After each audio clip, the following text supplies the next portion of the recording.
So JP Morgan's focusing on the earnings outlook growth when it comes to tech. We use LSEG here. So LSEG kind of tracks it from July. I don't have the June numbers, but when you look from July, there's only 3 sectors that are expected to see their earnings growth improve from July until now. That's tech, communication services, and financials.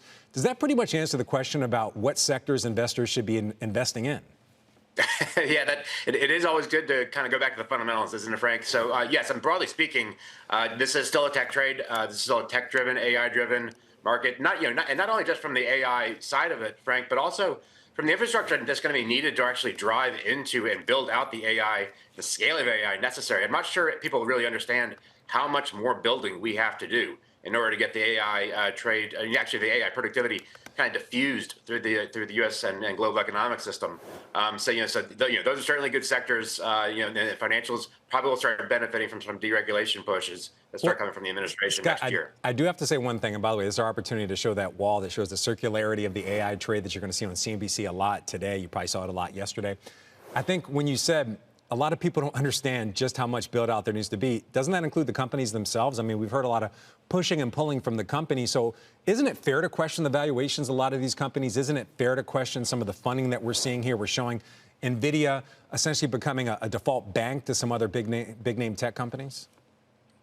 Look, it's always okay to question things, Frank, but I do think some of these things make some sense because we don't know exactly how much, what the actual scale is going to be. If we're a few $100 billion into a multi-trillion-dollar infrastructure build, right, like AI build, then these valuations are actually fairly well supported. And it should be noted also that the circularity that everybody's talking about, these things are being funded through cash flows. They're being funded through operating profits. They're not being funded through debt, like in the late 90s and early 2000s. And so, right now, this is kind of a sustainable build at this point, and it's actually a fairly healthy one. So, I mean, I think we can put a pin in some of those fears, at least right now.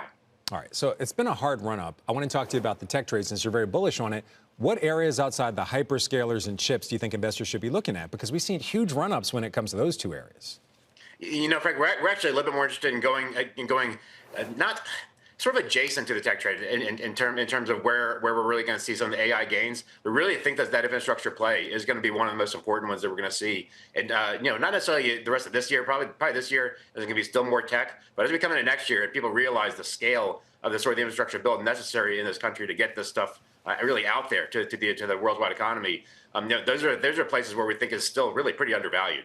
All right. It seems like the market is trading on headlines when it comes to tech, at least. What about some of the other headlines about tariffs on pharmaceuticals? I think that turned out better than a lot of investors have expected. If you look quarter to date, which I understand is a pretty small sample size, just since the start of October, healthcare is far outperforming the broader market, up over 3.5%. Why do you think that that's outperforming right now when it's generally seen as a defensive sector, when we're getting all these huge headlines about the growth sectors of tech, communication services, chips, et cetera?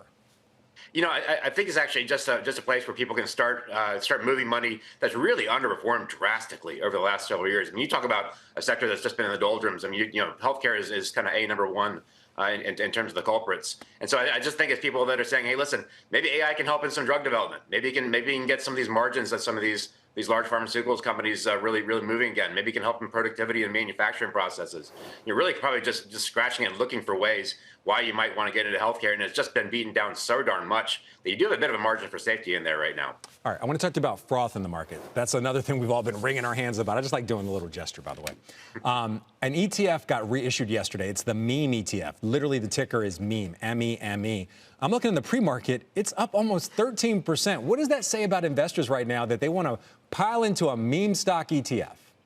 Well, I mean, what else would you expect a meme stock ETF to do, Frank? I mean, no, look, it's doing exactly what it's I guess supposed to do, frankly. But it is sort of endemic to what we are seeing retail folks do right now. If you look at just individual option trading and individual stock trading for the retail side, which does make up almost half the trading volume nowadays, it is well skewed towards like buying calls, buying upside calls, but essentially doing the types of things that we saw in 2021 as the meme stuff really ended up taking off. It's that kind of behavior that we're seeing again, and yeah, it's probably going to not end great for some of that stuff, but for right now, it is at least something supported largely by some of these fundamentals.